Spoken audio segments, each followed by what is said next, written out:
ভিডিওটি স্কিপ না করে পুরোটাই তোমরা দেখো, তোমাদের আশা করি অনেকটাই উপকারে লাগবে যারা কিনা ছোট বাচ্চার মা।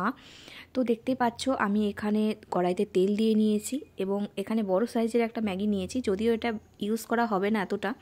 তো কড়াইয়ে তেল দিয়েছি, তেলের ওপর একটা বড় সাইজের গাজর এবং একটি রসুন আমি মিহি করে গ্রেট করে নিয়েছি, দেখতেই পাচ্ছ। তো তেলের ওপর এটাকে ভালো করে ফ্রাই করে নিতে হবে এবং একটু ফ্রাই হওয়ার পরে আমি পরিমাণ মতো এখানে হালকা গোলমরিচ দেবো, যেহেতু একদম বেবি তো ওর জন্য লঙ্কা দেওয়া যাবে না, তো সেই জন্য। আর এটা কিন্তু খেতে একটু মিষ্টি মিষ্টি হবে, যেহেতু এটা গাজরটা একটু মিষ্টি মিষ্টি হয় তোমরা জানো।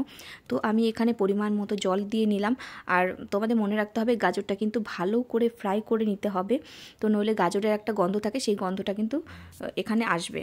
তো যাই হোক, দেখো আমি একটুখানি পরিমাণ ম্যাগি দিয়ে নিয়েছি এবং পরিমাণ মতো এখানে লবণ ইউজ করেছি। লবণটা ইউজ করতেই হবে, কারণ না হলে কিন্তু টেস্ট আসবে না। তো যাই হোক, তো চলো এখানে হালকা করে ম্যাগি মশলা দিয়েছি। ম্যাগি মশলা কিন্তু তোমরা একটুখানি দেবে, কেন কি বাচ্চাদেরকে কিন্তু ম্যাগি মশলা দিতে নেই। আমি যতটুকু জানি ততটুকুন তোমাদেরকে বললাম।